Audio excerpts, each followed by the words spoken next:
Presiden Real Madrid Florentino Perez memiliki rasa cinta dan kekaguman terhadap sejumlah bintangnya yang loyal. Namun, antara emosi dan realita pada kenyataannya bertolak belakang. Sebagai seorang presiden klub, Florentino Perez tampaknya telah menempatkan klub di atas segalanya dan tak ragu bersikap kejam, termasuk deretan legenda sekalipun. Dalam masa kepemimpinannya sebagai presiden Los Blancos, dia telah mendepak sejumlah legenda. Berikut adalah deretan para legenda atau bintang Real Madrid yang didepak Perez. Legenda yang pertama berurusan dengan Florentino Perez sebagai presiden Real Madrid adalah Fernando Hierro. Bek ini sudah berada di Real Madrid sejak tahun 1989. Pada tahun 2003 merupakan tahun terakhirnya yang kemudian dipercaya menjadi kapten tim sekaligus ikon Real Madrid ketika itu. Pembicaraan antara Hierro dan Perez terjadi ketika itu terkait rencana perpanjangan kontrak. Namun dengan tawaran pemotongan gaji hingga setengah dari apa yang diterima Hierro. Namun yang terjadi kemudian adalah hingga jelang kontraknya berakhir, belum ada juga kesepakatan. Hierro ketika itu langsung menyampaikan kekecewaannya dengan tidak ikut dalam hiruk-pikuk suksesnya El Real menjadi juara La Liga. Kepergian Hierro pun menjadi trending pembicaraan publik Madrid ketika itu.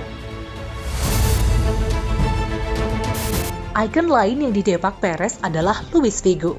Luis Figo adalah proyek Galacticos pertama yang didatangkan Florentino Perez.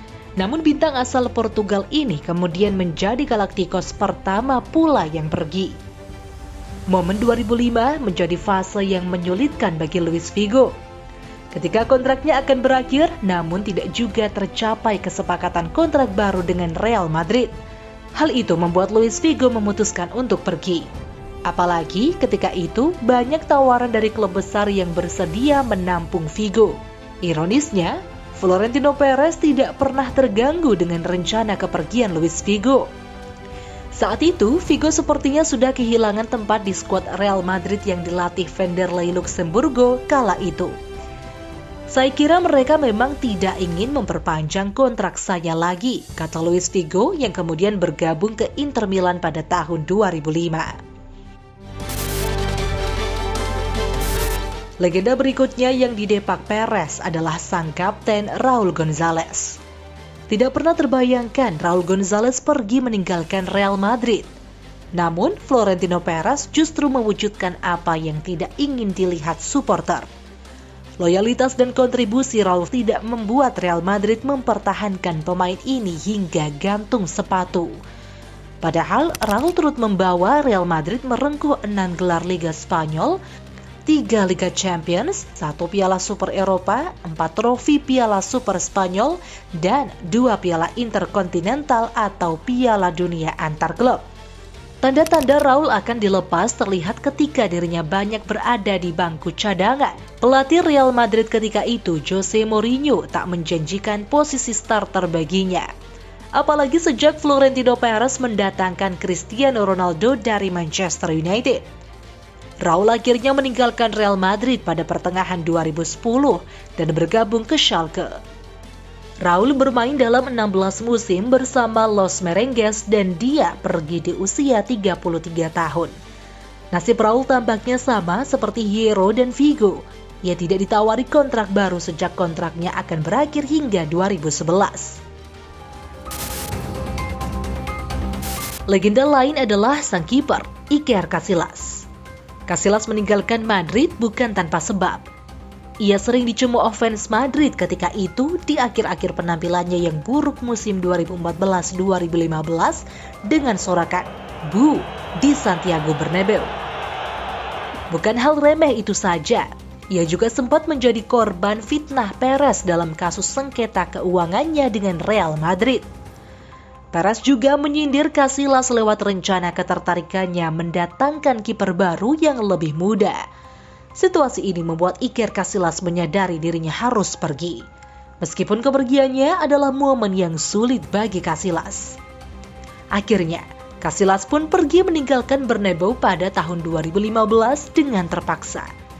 ia akhirnya berlabuh dengan gaji yang rendah di klub Portugal Porto demi keberlanjutan karirnya usai dicampakkan Real Madrid. Kepergian Casillas juga tidak ditandai dengan momen perpisahan di stadion atau semacamnya. Karena itu, dia pun menyampaikan kata hatinya yang amat jengkel dalam konferensi pers. Mirisnya, dalam konferensi pers tersebut tidak satu pun dari perwakilan dari klub yang menemani. Mega bintang Cristiano Ronaldo juga adalah salah satu dari yang didepak Perez. Negosiasi kontrak antara CR7 dan Madrid menjadi begitu panjang. Situasi tersebut ditambah lagi dengan fakta bahwa sang pemain melihat kontrak Lionel Messi di Barcelona yang selalu nyaris diperbarui setiap tahun. Ronaldo pun meminta kepada Florentino Perez agar dia mendapatkan perlakuan yang sama seperti Barcelona memperlakukan Messi. Tapi, kebijakan Madrid terkait kontrak sangat jauh berbeda dibanding Barcelona. Ketika muncul kabar bahwa Barcelona nyaris memberikan kontrak kepada Messi yang nilainya 50 juta euro per tahun, Ronaldo pun meminta gaji lebih dari 30 juta euro yang sudah diterimanya. Namun Perez menolak mentah-mentah permintaan Ronaldo itu. Dan hasilnya, seperti diketahui, tidak ada jalan lain bagi Real Madrid kecuali melepas Ronaldo. Akhirnya dengan rasa kecewa sang bintang pun pergi ke Italia dan bergabung dengan Juventus pada tahun 2018. Bagaimanapun CR7 merasa dirinya didepak secara sengaja oleh Perez. Yang terbaru didepak Perez adalah sang kapten Real Madrid Sergio Ramos. Ramos menjadi korban dari perlakuan tak menyenangkan Perez. Statusnya sebagai bek tengah andalan dan kapten tim tak membuat posisinya istimewa di mata presiden klub. Itulah yang menyebabkan Ramos pergi dari Bernabeu pada tahun 2021. Keinginan Ramos untuk mendapat perpanjangan kontrak berdurasi 2 tahun tak disetujui Perez. Sesuai kebijakan klub, ia hanya bersedia memberikan perpanjangan kontrak berdurasi 1 tahun untuk pemain yang berusia di atas 30 tahun. Yang mengejutkan, Ramos mengaku menyetujui tawaran Madrid pada saat-saat terakhir. Namun pihak klub menolak keinginannya. Dalam percakapan terakhir, saya mengatakan bahwa saya menerima dan mereka mengatakan kepada saya bahwa tidak ada lagi tawaran, kata Ramos pada jumpa pers perpisahannya bersama Madrid. Dari pernyataan Ramos, bisa dibayangkan buruknya perlakuan Perez kepada pemain legendanya. Kontribusi pemain yang sudah membela klub selama lebih dari 1 dekade seolah tak ada artinya. Ramos kemungkinan bukan korban terakhir dari perlakuan buruk Perez. Bukan tidak mungkin nantinya pemain Madrid lain seperti Benzema, Marcelo, Kroos, Modric juga akan bernasib sama di masa depan.